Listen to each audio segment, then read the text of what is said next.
Saya awali, Assalamualaikum warahmatullahi wabarakatuh. Perkenalkan, nama saya Jadi Rizkiana, NPM 20010700014, jurusan Tadris IPS, kelas B, semester 6, Fakultas Tarbiyah dan Ilmu Keguruan, Institut Agama Islam Negeri Metro Lampung. Video ini dibuat untuk memenuhi tugas ujian akhir semester mata kuliah Pendidikan Multikultur dengan dosen pengampunya Ibu Atik Purwasih, Magister Pendidikan. Materi yang akan dibahas dalam video ini yaitu mengenai tentang pluralitas masyarakat Indonesia. Perhatikan gambar berikut ini. Apa yang kalian pikirkan jika terdapat gambar seperti ini?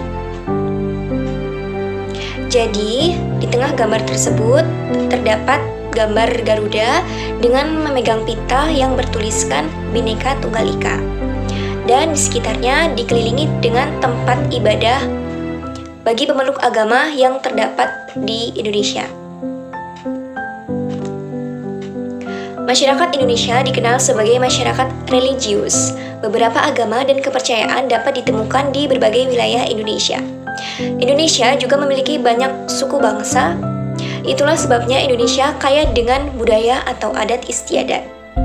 Kekayaan dan keanekaragaman masyarakat Indonesia, baik suku, agama, ras, pekerjaan, dan lain-lain menunjukkan bahwa masyarakat Indonesia itu bersifat plural. Kata plural berasal dari bahasa Inggris yang artinya jamak, sedangkan pluralitas berarti kemajemukan. Pluralitas masyarakat Indonesia memiliki arti yang sama dengan kemajemukan masyarakat Indonesia. Selain istilah pluralitas, kalian juga menemukan istilah lain yang berhubungan dengan keragaman, yakni multikultural. Multikultural berasal dari kata multi yang berarti banyak, lebih dari dua, dan kultur artinya kebudayaan. Masyarakat multikultural adalah masyarakat yang memiliki lebih dari dua kebudayaan. Masyarakat multikultural tersusun atas berbagai budaya yang menjadi sumber nilai bagi terpeliharanya kestabilan kehidupan masyarakat pendukungnya. Keragaman budaya tersebut berfungsi untuk mempertahankan identitas dan integrasi sosial masyarakatnya. 1. Perbedaan agama. A. Agama Islam. Agama Islam merupakan agama yang dipeluk sebagian besar masyarakat Indonesia. Umat Islam memiliki beberapa hari besar yang dirayakan setiap tahun, seperti Hari Raya Idul Fitri dan Hari Raya Idul Adha. Hari Jumat juga merupakan hari penting bagi umat Islam. Masjid adalah tempat ibadah bagi pemeluk agama Islam. B. Agama Kristen Protestan. Kristen Protestan berkembang di Indonesia selama masa kolonial Belanda, VOC. Sekitar abad 16, pada abad 20, Kristen Protestan berkembang dengan sangat pesat yang ditandai dengan kedatangan para misionaris dari Eropa ke beberapa wilayah di Indonesia, seperti di wilayah Barat Papua, Sumatera Selatan, Sulawesi Utara, dan Jawa. Gereja adalah tempat ibadah bagi pemeluk agama Kristen Protestan. Selanjutnya, C. Agama Kristen Katolik. Kristen Katolik tiba di Indonesia saat kedatangan bangsa Portugis yang diperkuat dengan kedatangan bangsa Spanyol. Salah satu tujuan Portugis ke Indonesia adalah menyebarkan agama Katolik Roma di Indonesia yang dimulai di Kepulauan Maluku pada tahun 1534. Tempat ibadah bagi pemeluk agama Kristen Katolik juga adalah gereja. D. Agama Hindu. Agama Hindu diperkirakan telah masuk ke Indonesia sejak awal abad Masehi. Beberapa upacara keagamaan pada hari-hari penting agama Hindu, misalnya Hari Raya Galungan, Hari Raya Nyepi, dan Hari Saraswati. Pura adalah tempat ibadah bagi pemeluk agama Hindu. Selanjutnya E. Agama Buddha. Kerajaan Sriwijaya di Sumatera merupakan salah satu pusat studi agama Buddha di Asia Tenggara.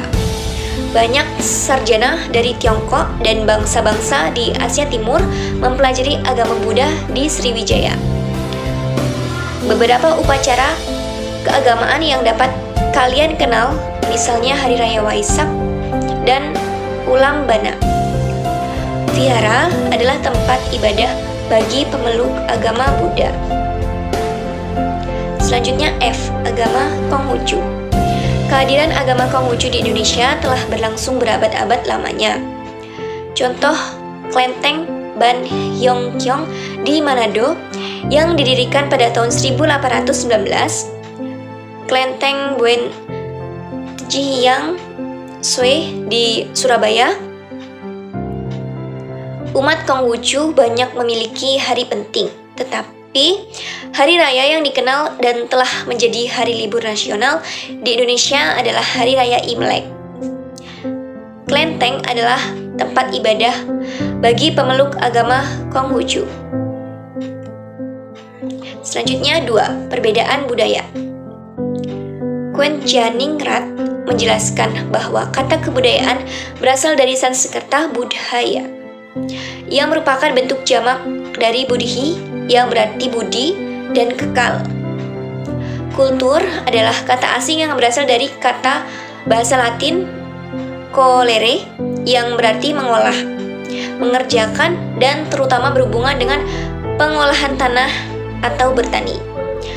Memiliki makna yang sama dengan kebudayaan, yang kemudian berkembang maknanya menjadi segala daya upaya serta tindakan manusia untuk mengolah tanah dan mengubah alam. Menurut sosiolog J.J. Honigman, terdapat 3 wujud budaya, yaitu yang A. Gagasan, wujud ideal. Wujud ideal kebudayaan merupakan kebudayaan yang berbentuk kumpulan ide, gagasan, nilai, norma, peraturan, dan sebagainya yang sifatnya abstrak atau tidak nyata, tidak dapat diraba atau disentuh. Yang B. Aktivitas, tindakan. Aktivitas adalah wujud kebudayaan sebagai suatu tindakan berpola dari manusia dalam masyarakat, yang disebut juga dengan sistem sosial. Sistem sosial ini terdiri dari aktivitas-aktivitas manusia yang saling berinteraksi, mengadakan kontak, serta bergaul dengan manusia lainnya menurut pola-pola tertentu berdasarkan adat tata kelakuan. Selanjutnya C. Artefak, karya. Artefak adalah wujud kebudayaan fisik yang berupa hasil dari aktivitas, perbuatan, dan karya semua manusia dalam masyarakat, berupa benda-benda atau hal-hal yang dapat diraba, dilihat, dan didokumentasikan. Budaya merupakan salah satu kekhasan manusia yang membedakan manusia dengan makhluk lainnya. Manusia selalu menghasilkan budaya karena manusia dikaruniai akal untuk berpikir dalam rangka memperbaiki taraf hidupnya. Penjelasan Konjaningrat tentang 7 unsur kebudayaan dapat membantu kita lebih memahami secara nyata tentang kebudayaan. 7 unsur kebudayaan yang dianggap sebagai budaya universal tersebut yaitu: yang ke-1, peralatan dan perlengkapan hidup manusia, pakaian, perumahan, alat-alat rumah tangga, senjata, alat-alat produksi, transport, dan sebagainya. Yang kedua, mata pencaharian hidup dan sistem-sistem ekonomi, pertanian, sistem produksi, sistem distribusi, dan sebagainya. Yang ketiga, sistem kemasyarakatan, sistem kekerabatan, organisasi politik, sistem hukum, sistem perkawinan. Yang keempat, bahasa, lisan, dan tertulis. Yang kelima, kesenian, seni rupa, seni suara, seni gerak, dan sebagainya. Yang keenam, sistem pengetahuan. Dan yang ketujuh, religi, sistem kepercayaan. 3. Perbedaan suku bangsa. Bangsa Indonesia memiliki lebih dari 300 kelompok etnik atau suku bangsa. Berbagai suku bangsa di Indonesia saling memahami dan menghargai berbagai perbedaan yang ada. Hal ini membuktikan bahwa suku bangsa Indonesia sangat terbuka menerima kedatangan berbagai suku bangsa yang berbeda. Mereka hidup berdampingan dan bekerja sama untuk membangun bangsa dan negara. Bahkan banyak masyarakat yang melakukan perkawinan campur. Yang keempat, perbedaan pekerjaan. Pekerjaan merupakan salah satu bentuk kegiatan ekonomi yang dilakukan masyarakat untuk memenuhi kebutuhan. Pada saat ini, kalian dapat menemukan berbagai jenis pekerjaan, baik sektor formal maupun sektor non-formal. Kemudian yang kelima, peran dan fungsi keragaman budaya. Yang A, sebagai daya tarik bangsa asing. Indonesia adalah salah satu tujuan wisata dari berbagai negara. Salah satu daya tarik wisatawan mancanegara adalah kekayaan budaya bangsa Indonesia. Yang B, mengembangkan kebudayaan nasional. Kebudayaan nasional adalah puncak dari kebudayaan daerah. Kebudayaan nasional merupakan suatu kebudayaan yang didukung oleh sebagian besar warga suatu negara dan memiliki syarat mutlak bersifat khas dan dibanggakan, serta memberikan identitas terhadap warga. Budaya nasional adalah budaya yang dihasilkan oleh masyarakat bangsa tersebut sejak zaman dahulu hingga kini sebagai suatu karya yang dibanggakan, yang memiliki kekhasan bangsa tersebut dan memberi identitas warga, serta menciptakan suatu jati diri bangsa yang kuat. C. Tertanamnya sikap toleransi. Kekayaan budaya bangsa Indonesia merupakan tantangan untuk bersikap toleran. Keragaman budaya yang dimiliki bangsa Indonesia semakin menambah kesadaran masyarakat bahwa pada hakikatnya manusia memiliki perbedaan. Karena itu, perbedaan kebudayaan adalah hal biasa, tidak perlu dipertentangkan. Setiap budaya ingin dikembangkan. Perlu sikap saling mendukung serta kebersamaan dalam upaya mengembangkan kebudayaan. Kebudayaan Indonesia bukan milik satu suku bangsa, tetapi milik seluruh rakyat Indonesia. Yang D, saling melengkapi hasil budaya. Kebudayaan sebagai hasil pemikiran dan kreasi manusia tidak pernah sempurna. Keanekaragaman budaya di Indonesia justru memberikan kesempatan untuk saling mengisi. Sebagai contoh, masyarakat Indonesia di berbagai daerah memiliki berbagai corak seni bangunan, lukis, kain tenun, dan sebagainya. Kekayaan corak seni tersebut apabila berinteraksi akan menghasilkan inovasi budaya baru yang sangat berharga. Yang E, mendorong inovasi kebudayaan. Inovasi kebudayaan merupakan pembaharuan kebudayaan untuk menjadi lebih baik. Sebagai contoh, kebudayaan berupa teknologi pertanian yang telah diwariskan nenek moyang.